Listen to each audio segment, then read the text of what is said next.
신부님 이제 평소에도 종교 사기꾼을 조심하라고 늘 이제 저도 예. 페북을 보면 이제 그런 것을 많이 경고를 하십니다. 근데 요즘 보면 이제 코로나 전국에서도 보면은 꼭 진짜 그런 이상한 것들이 꼭 그 집단 감염을 많이 유발하더라고요. 그래서 종교의 어떤 가면을 쓴 종교 사기꾼, 어떤 사람들 종교 사기꾼이라고 보면 됩니까? 이제 조심을 해야 될 텐데, 그러니까 보통 사람들은 너무 자기 확신에 막 해가지고 막 자기가 선지자라고 그러면 막, 진짜 그래? 너무 확신범이기 때문에, 이게 사기꾼일수록 그런 가능성이 있기 때문에 보통 사람들은 자기도 모르게 그냥 같이 이렇게 부안해동하는 경우도 많은데. 그 기준은 딱 하나로 보시면 돼요. 불안을 기준으로 불안을 가중시키면 사기꾼이고 불안을 줄여주면 진짜인 거예요. 그러니까 얘기하는 걸 잘 들어보면은 세상은 종말이 왔다. 그러니까 코로나가 하나님이 주신 천벌이고 이걸로 인해서 세상에 종말이 왔다라고 얘기하는 사람들은 다 100% 가짜들이에요. 본인이 불안증 환자이거나 강박증 환자이거나 아니면 불안을 부추겨가지고 돈벌이를 하려고 하는 종교 사기꾼들이 거의 100%예요.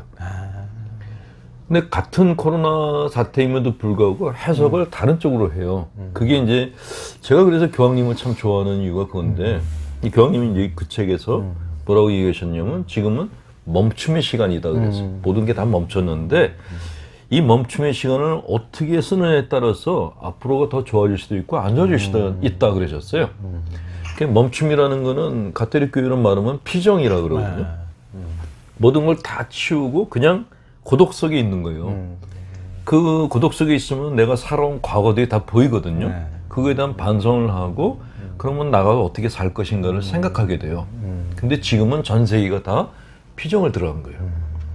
비행기도 스톱하고 배도 스톱하고 모든 게 다 스톱된 상태에서 사람들이 먹고 살기 힘들다고 이렇게 고통스러워하지만 그렇지만 지금 이 시간이 모든 사람들이 내 삶에 대해서 반성하는 시간이다라는 거죠. 그러니까 이거는 어떻게 보면 그 다음에 더 좋은 세상을 만들기 위한 멈춤의 시간이다. 이렇게 보는 게 교황님의 시각이 있는데 이게 건강한 종교인들의 이야기죠. 그냥 건강한 종교인들은 항상 사람들한테 희망을 줘요. 지금은 힘들지만 다음엔 더 좋은 게 있을 거다. 그런 희망을 주는 사람들을 우리는 예언자들이라고 부르죠. 그냥 앞날을 맞췄다 그래서 예언자가 아니고 희망을 줘야 돼요. 그렇죠. 예. 불안이 문제인 거예요. 그렇죠. 신부님이 이제 불안을 이야기하느냐, 이야기하지 않느냐로 종교 사기꾼인지 아닌지를 이제 딱 이제 판가름할 수 있다고 하셨는데 보통은 이 명동에도 저 불안과 공포를 늘 이야기하시는 피켓을 쓰신 분들이 늘 더군다나 이제 일본어로까지 꼭 쓰시더라고요. 일본 영어로 다 써가지고 예수천국 불신지옥 여기 지나갈 때마다 이제 좀 장애가 좀 되는데 저도 이제 그런 목소리를 높이신 분들일수록 지금까지 보면은 조금 이상한 저도 종교 전문 기자 한 20년 해보니까 그런 감이 오는데 어떻습니까? 그런 신경병 환자들이죠. 이렇게 다른 사람들한테 예수님을 믿으라고 하는 강하게 얘기하는 거는 본인이 믿음이 없다는 거예요. 그 심리학에서 이제 반동 형성이라 그러거든요. 믿음이 약할수록 소리를 지르게 돼요. 정말 예를 들어서 신앙이라는 거는 부모 자식 간의 관계하고 똑같아요. 만약에 조 기자님 애가 맨날 아버지를 보면서 아버지 믿습니다 그러면 그 애를 어떻게 하시죠? 오마이갓이죠. 밥을 먹을 때도 아버지 먹어도 됩니까? 물어봐야 돼. 하루 종일 아버지만 찾아. 오마이갓. 자다가 깨어서도 아버지를 찾아. 항상 깨어 기도하라고. 그러니까 애가 만약에 하루 종일 아버지만 바라보고 그런다면은 얘가 정상이겠냐고요. 너무 명확하네요. 그렇죠. 그러니까 제가 이제 늘 이렇게 신자들한테 얘기하기를 신자들은 하나님에 대한 공포를 갖고 있어요. 공포심. 하나님의 비위를 거슬리면 벌을 받는다는 그런 기저에 깔려있는 그런 공포심이 있는데 만약에 우리가 믿는 하나님이 그런 분이라면 그 하나님은 변태라 그랬어요. 그게 진짜 우상이라고. 부모가 자식한테 바라는 거는 오직 자식이 행복한 거예요. 건강하고 행복한 거. 부모를 잊어버리고 열심히 놀고 있을 때 그 엄마가 제일 안심을 해요. 애가 다른 애들하고 놀지 못하고 엄마만 바라보면 엄마가 불안하겠죠.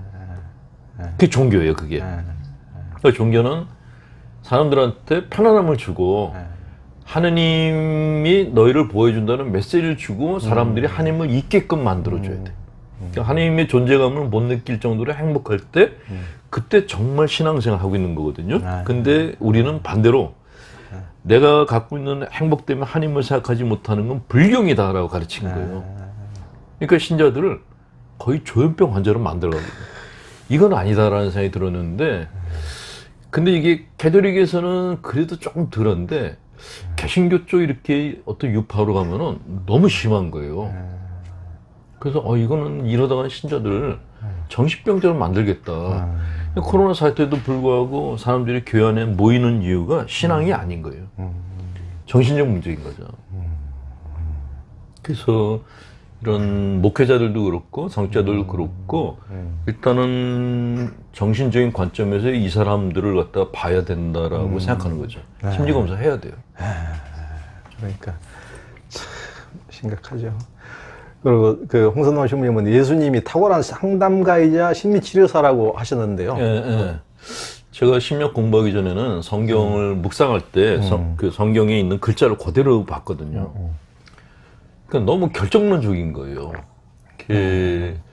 윤리적이고 결정론적이고 이거 안 하면 안 된다라는 그 휴도가 굉장히 많다라는 느낌이 들어서 근데 그렇게 성경을 묵상하면은 강박관념에 걸리기 쉬워요. 완전 강박증에 걸리거든요.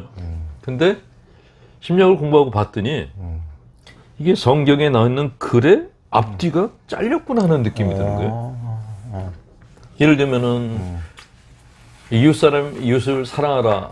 그 앞에 뭐가 있어야 되냐면 네가 너 자신을 사랑하듯이 네 이웃을 사랑하라. 그러니까 빠졌구나 하는 생각이 들고 네 이웃을 사랑하려면 너 자신부터 사랑해야 된다라는 말이 빠졌구나 하는 생각이 들어요. 이런 얘기를 했더니 뭐 신자들이 또 난리 쳤는데 근데 생각해보세요. 예수님이 3년 동안 활동하셨어요. 조 기자님이 3년 동안 글을 썼으면은 책으로 만들면은 몇 페이지가 나올 거예요. 뭐 무진장 많이 할 수는 있겠죠. 그렇죠. 근데 그걸 근데 예수님이 3년 동안 얘기했는데 마르코 복음 보면은 몇 장이 안 돼요. 그렇죠. 그럼 얼마나 많은 게 빠졌을 거예요. 그러니까 그 당시 사람들이 예수님의 말을 이해를 못했구나 하는 생각이 들어요. 당시는 굉장히 많은 말을 했는데 듣는 제자들이 어부였잖아요. 무식한 사람들이었잖아요.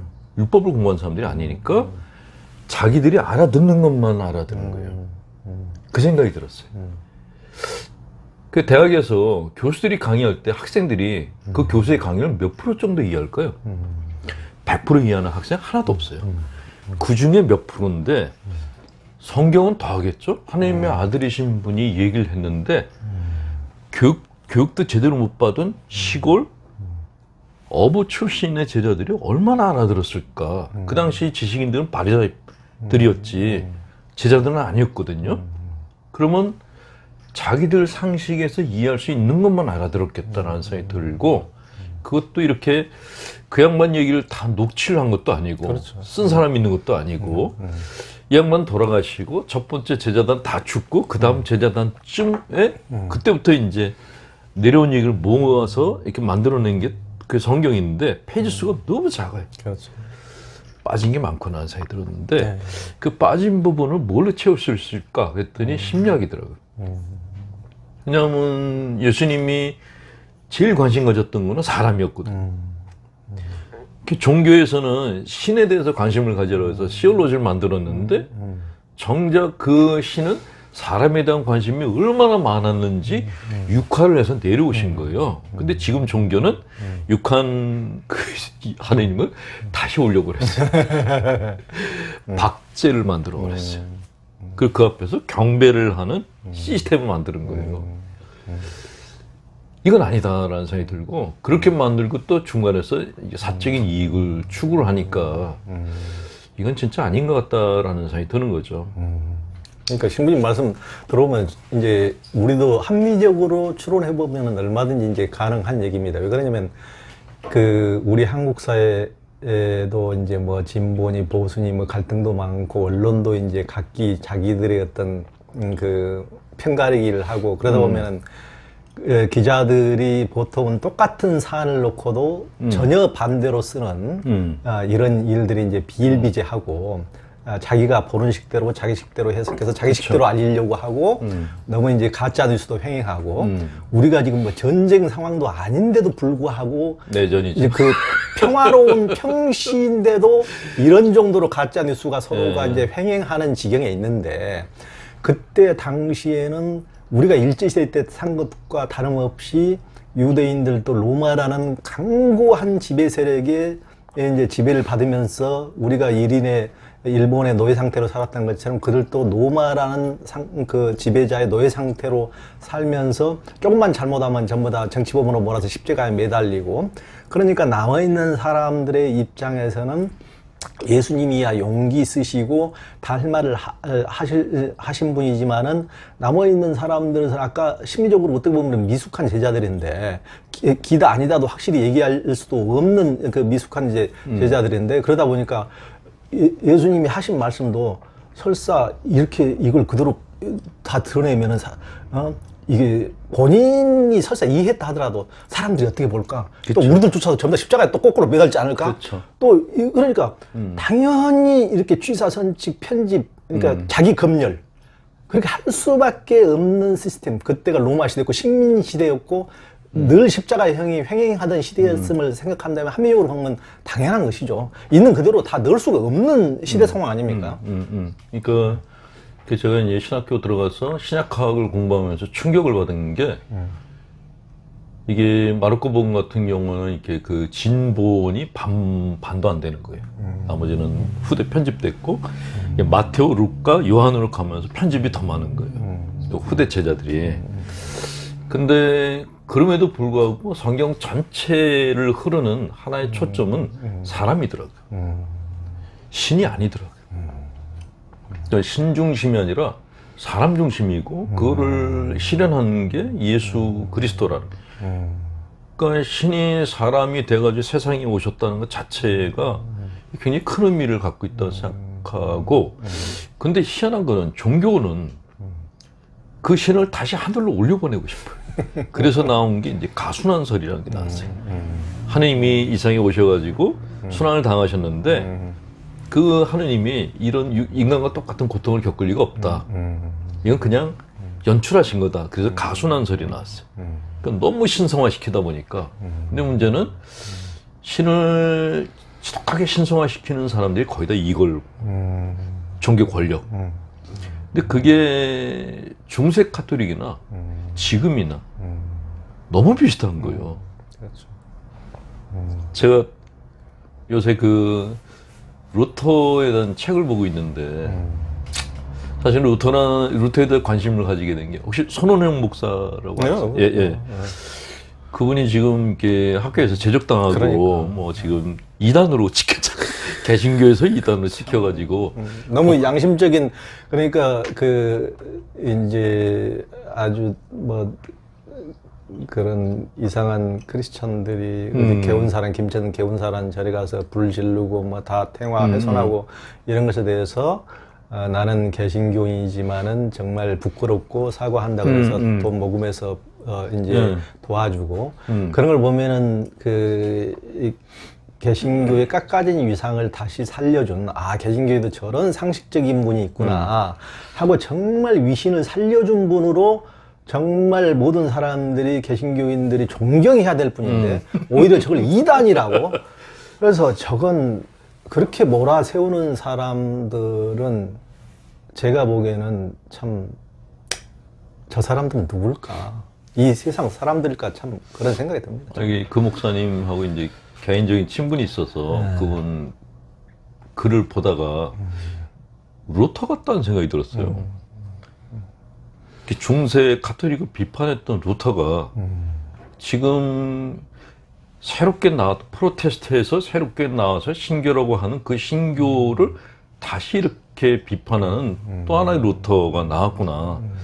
그런 생각이 들어서 이제 루터에 대한 책을 보고 공부를 시작했는데 너무 재밌는 게 중세 카톨릭하고 지금 개신교하고 너무 똑같은 거예요. 그래서 송 교수님한테도 이렇게 똑같다 그랬더니 맞다고. 그래서 신교가 정말 이게 송 교수님 같은 분을 통해서 다시 한번 종교 개혁을 해서 새로운 교회로 태어나서 가톨릭과 같이 공존했으면 좋겠다. 가톨릭도 경쟁 상대가 있어야 되잖아요. 그랬으면 좋겠다라고 얘기를 했는데 이제 문제는 이렇게 이렇게 사람을 이단시하는 그런 뒤에 있는 그 심져 있는 게 뭐가 있냐면은 이제 컴플렉스죠, 컴플렉스. 일단 사람을 사람으로 안 보고 낙인을 찍기 하잖아요. 이거는 분열증 환자들이 주는 거거든요. 그러니까 뭐 좌파냐 우파냐 친문이냐 반문이냐 이런 성향들은 사실은 인간이 갖고 있는 영장류의 뇌에서 나오는 게 아니고 포유류과에서 나오는 거예요. 캄보디아에서 크메르르주 정권이 이렇게 막 손바닥 보고서 그 손이 깨끗하면은 다 죽여버리고 했던 게 우리나라에서 지금 재현되고 있는 거예요. 아까 얘기한 것처럼 이게 전쟁 같은 상황이라 그러는데 실제는 총만 안 쏘고 있지. 킬링필드인 거예요, 이게. 그러니까 누가 옳으냐 이거가 중요한 게 아니고 왜 우리가 같은 사람을 갖다 이렇게 지음을 해야 되지? 이거에 대한 생각을 해야 되는데 그러니까 종교가 그거에 대해서 계속 물음을 던지고 그냥 사람을 사람으로 봐라. 나와 의견이 다른 사람 그 사람하고 대화를 해야 된다라고 종교가 얘기를 해야 되는데 종교가 한쪽 편을 두고 부추기고 있는 거예요. 이거는 마녀사냥이다.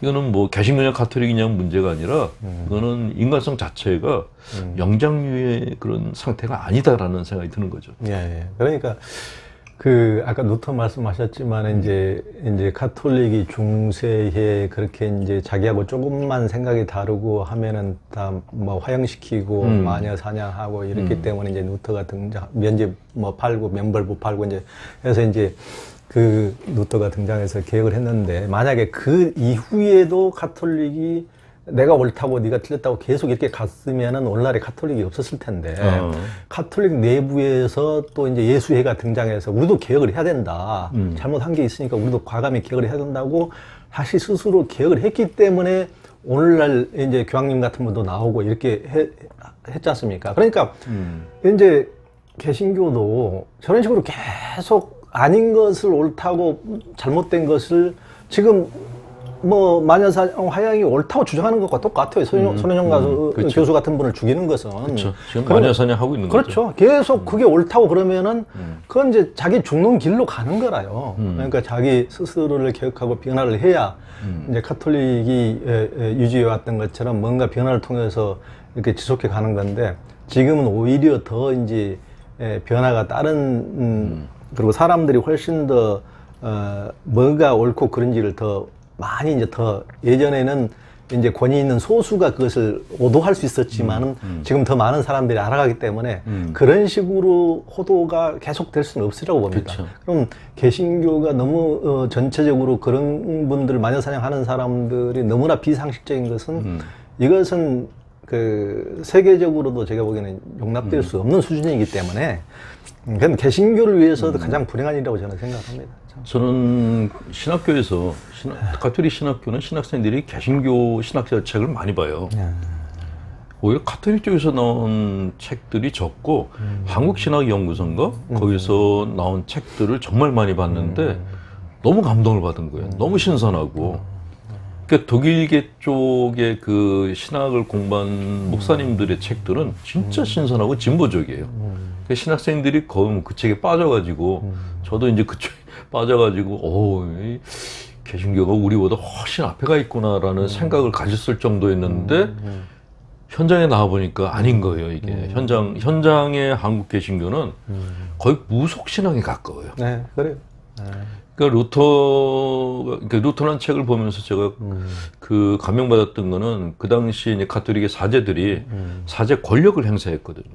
그러니까 신자들한테서 이렇게 그 돈을 갖다 착취하기 위해서 뭐 여러 가지 그 종교적인 그 협박 수단을 만들었죠. 구원론을 갖다 집어넣어가지고 뭐 지역 벌리기도 하고 그러면서 신자들 불안하게 만들어 돈을 착취를 하는 그런 구조를 가졌는데 그거에 대해서 이제 루터가 정면으로 비판을, 사제들의 그런 집착에 대해서 비판을 했더라고요. 그리고 만민 사제론을 주장했거든요. 그러니까 만민이 하나님 앞에서 다 사제들이고 평등하다라고. 그러니까 목사님들은 사실 성직자가 아니죠. 그렇죠. 근데 지금의 개신교는 중세 가톨릭 사제들하고 너무 비슷한 거예요. 그렇죠. 네, 그렇죠. 그때는 중세 가톨릭 신부들은 독신이었어. 신자들이 그 신부만 챙겼는데 이제는 목사님의 가족들까지 챙겨야 돼. 이게 더 커진 거예요. 그러니까 만민 사제로는 이제 없어졌고 다시 가톨릭 교회 제일 좋지 않은 게 여기서 재현되고 있는 거예요. 그것도 똑같은 방법으로 신자들한테 막 그냥 애매모호한 그런 논리로 하나님의 뜻을 지켜라, 뭐 믿음을 가져라, 뭐 지옥에 대한 얘기하고 써먹었던 걸 지금 또 써먹고 있는 거예요. 이게 그러니까 제가 신학교 때 봤던 그 책에 그 개신교하고 이쪽하고 왜 이렇게 괴리가 생겼을까? 이거 어디부터 생겼을까? 그랬더니 목회자들을 너무 많이 양산을 했구나.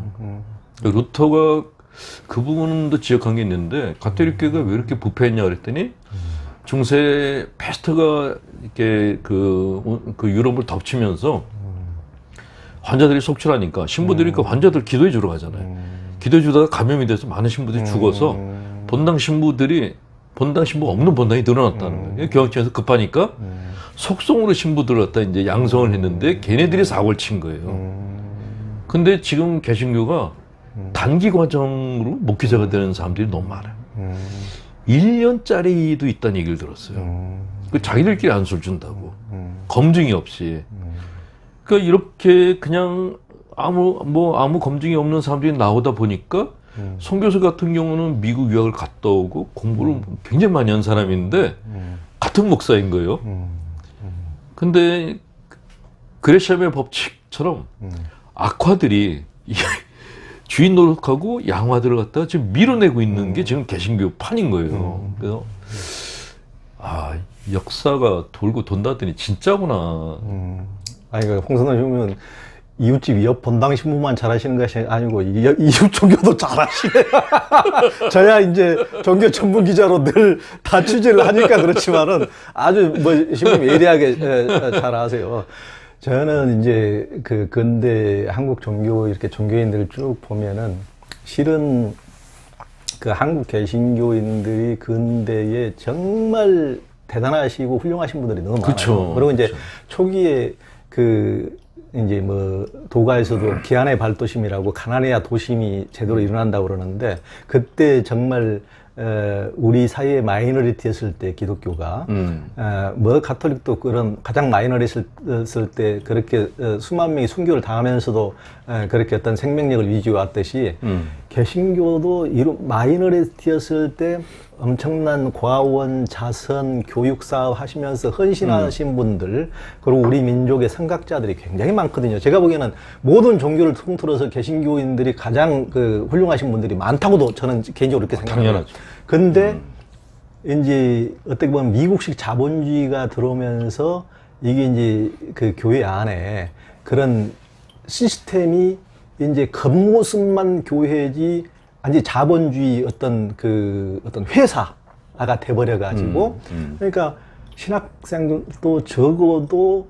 목양을 하려면은 어떤 인격적인 함양이라든가 심리 공부를 한다든지 어떤 자기 자신을 변화시키는 자기 자신을 들여다보면서 자기 자신의 욕구도 보고 그러면서 그래야 목양을 할 수 있는 조건을 갖추어지는데 그 이후에는 대부분 다 그 어떻게 해서든지 그러니까 저도 이제 신학생들 이렇게 취재를 해보고 그러면은 이 신학생들이 정말 그 목양을 할 수 있는 자기 어떤 수양으로서의 그것은 완전히 10%의 가치도 없고 그 세속적으로 성공한 신자 많이 끌어모으고 했던 그런 유명한 목사들 아주 그런 목사들을 다니면서 나도 어떻게 저렇게 입에 나발통을 단 것처럼 말을 잘하면서 신자들에게 이렇게 쏙쏙 이렇게 할 수 있으며 그런 걸 이제 주로 그런 것만 보고 이제 주로 배우고 또 교회 입장에서는 주로 보험회사하고 똑같아요.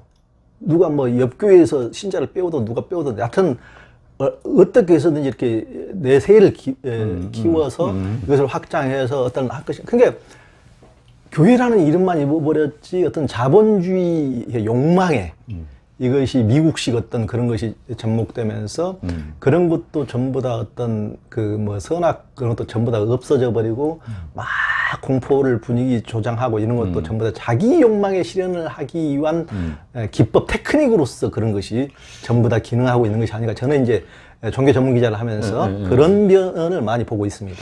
목사님들 중에 제가 아는 분들 중에 정말 헌신적인 분들도 많이 봤거든요. 아, 그럼요. 근데 그런 분들이 너무 이렇게 그 차별 대우를 받는 거예요. 크지 못하고 그 기업화된 그런 개신교들이 커나가고 뭐 세습하기도 하고 뭐 부정축제하기도 하는 그런 데는 커나가고 진짜 가난하게 살고 수도자들보다 더 수도자같이 사는 목사님들은 변두리로 다 밀려버린 거예요. 아, 그래서 이게 개신교의 불행이구나 하는 생각이 드는데 조금 아까 이제 그 우리나라에 이제 개신교가 들어와서 한국 근대에 이제 공을 세웠다는 얘기하셨는데 그 부분이 이제 저는 부럽은 게 한국 카톨릭 교회에 프랑스의 외방선교회가 이거 외방선교 신부들이 들어오면 난리 날 텐데 외방선교회가 안 들어오고 예수회가 들어왔으면 예수회는 들어가면 매일 제일 먼저 하는 게 학교 세우고 병원부터 만들었거든요. 근데 프랑스에서 온 신부들은 신심이 돈독한 분들이었어요. 와가지고 기도 생활과 전례에 이제 집착을 하셔가지고 그러니까 한국의 기본적인 어떤 풍토를 이해하기도 전에 그러니까 유럽의 신심을 여기다가 이제 퍼뜨린 거예요. 그러니까 문화적인 충돌이 당연히 생길 수밖에 없었는데 예수회 같았으면 그렇게 안 했을 텐데 일단은 이 사람들은 예수회는 들어가면 그 나라 사람으로 그냥 동질화 되거든요. 그렇죠. 중국에 가서는 한학자가 되고 일본 가서는 또 그쪽 세계에 또 들어가고 굉장히 유연하고 장기적으로 이렇게 선교를 하는데 그 예수회가 들어왔으면 아마 서강대 같은 학교가 벌써 생겼을 거고 한국 사회가 근대화되는데 정말 기여를 했을 텐데 순교자는 많이 나왔는데 좀 개운치가 않아요. 그렇죠. 저기에 이제 돌 맞았어요. 아니 그런 것도 제가 보기에는 그 가톨릭도 솔직하게 많이 고해성사하고 어떤 데도 잘못이 있고 또 잘한 것도 있으니까 또 한국 가톨릭이 현대에서 민주화에 기여하는 역할도 있고 하니까 잘한 것은 잘한 것이고 또 못한 것은 일제시대 때 실은 그 뭐 미텔 주교나 이런 분들이 어떻게 보면은 자기들 그 제국주의 프랑스도 똑같이 제3세기를 다 먹었던 그렇죠. 그런 것들이니까 예전에 잘 사는 나라들은 다 제국들은 다 그랬으니까 그러니까 당연히 자기들 그 뭐 일본하고 같이 동교가 되지 이 뭐 아프리카 족속들하고 동교가 안 됐듯이 그렇죠. 한국인보다는 그러니까 총독 편 들고 뭐 전혀 3.1운동 참여한 이런 애들 신학교에서 자르고 그러니까 그런 걸 뭐 안중근 의사 그 뭐 정부 미사 성사 줬다고 이제 신부님 불이익 주고 이런 식으로 그런 걸 생각하면 정말 너무 안타깝고 피가 끓지만은 그러니까 이제 그런 점들은 분명히 우리 민족 어떤 가난한 사람들, 약한 족속들, 동포들 이런 데 입장에서 같이 못했다는 것에 대해서는 정말 안타까운 대목이죠. 가톨릭. 그때 이제 오히려 이제 개신교나 이런 데가 훨씬 더 했고, 실은 이제 그때 정말 독립운동에 했던 대종교라든가 이런 종교들은 다 거의 사라지다시피 해버린 거죠. 그때 이제 그런 안타까운 또 종교사가 또 있는 거죠. 가톨릭 교회의 이원성이 있는 거를 남미 가서 처음 느꼈는데요. 남미 전역은 예수회하고 다른 수도회하고의 갈등 국면이었더라고요. 제가 콜롬비아를 갔다가 콜롬비아에 있는 옛 수도원자를 들어갔는데 그 안에 교수대가 있는 거예요. 단두대하고. 그 당시 수도자들이 마녀 사냥을 했던 거예요. 마녀 사냥이 유럽에서만 있은 게 아니라 남미도 있었어요.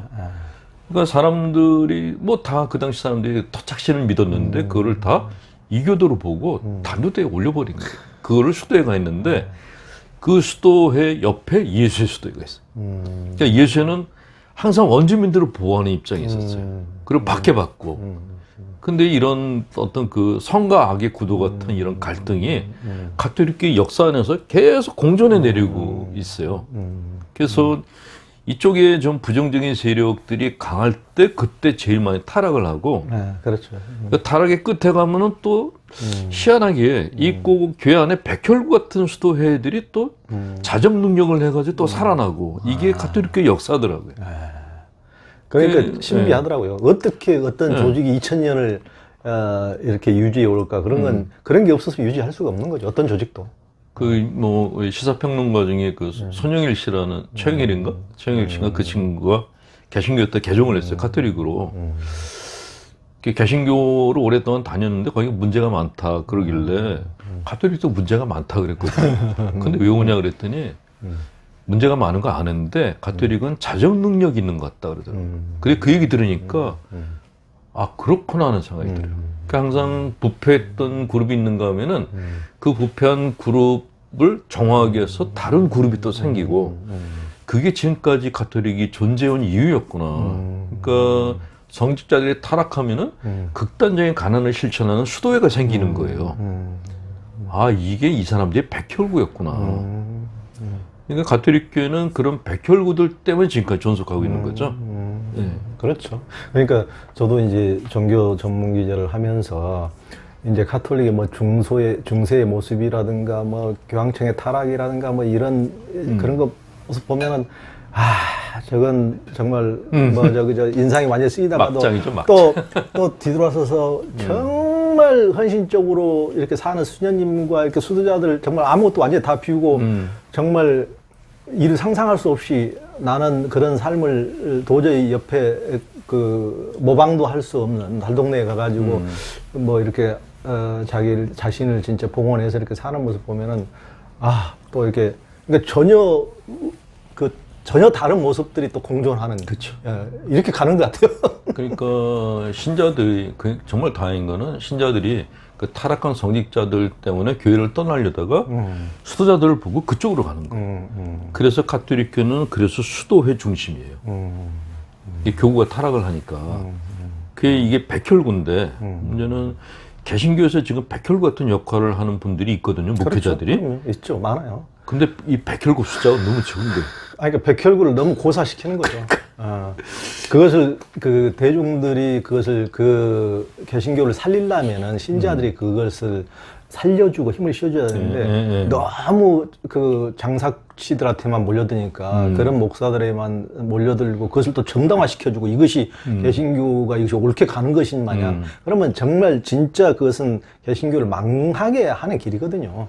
그러니까 손원영 목사님을 신학대학생들이 이단으로 생각한다는 게 너무 이렇게 경악스러운 거예요. 그렇죠. 그러면 신학생 때부터 이러면은 이 사람들이 목회자가 되면 더 할 거 아니에요. 그렇죠. 그게 가장 안타까운 대목이죠. 그러니까 신학이라는 게 너무 교단에 종속돼 가지고 신학이라는 것은 굉장히 논쟁이 치열하고 그렇죠. 그러지 않습니까? 그런 논쟁과 이런 것들이 많은 것들을 이렇게 같이 배우는 더불어 박람강기하는 이런 구조 자체가 없어지고 완전히 소수의 힘 있는 목회 권력에 소속된 그것에 세뇌 교육을 받는 신학생 때부터 그렇게 되는 구조 자체가 제일 그것부터가 깨부수지 않으면 미래가 없다고 봅니다. 저는 그래서 한참 빗나간 얘기인데 손 목사님이 다시 교수로 돌아가냐 안 돌아가냐 하는 게 지금 한국 개신교에서 굉장히 중요하구나 이게. 그건 바로 밑하죠. 진짜 중요하구나 하는 생각이 들어요. 복직을 하셔서 그렇죠.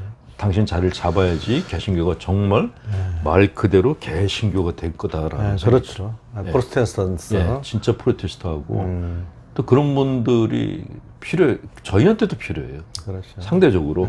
자극이 되죠. 그럼요. 당연히. 우리가 자만심에 빠지지 않으려면은 개신교가 있어야 되거든요. 그렇죠.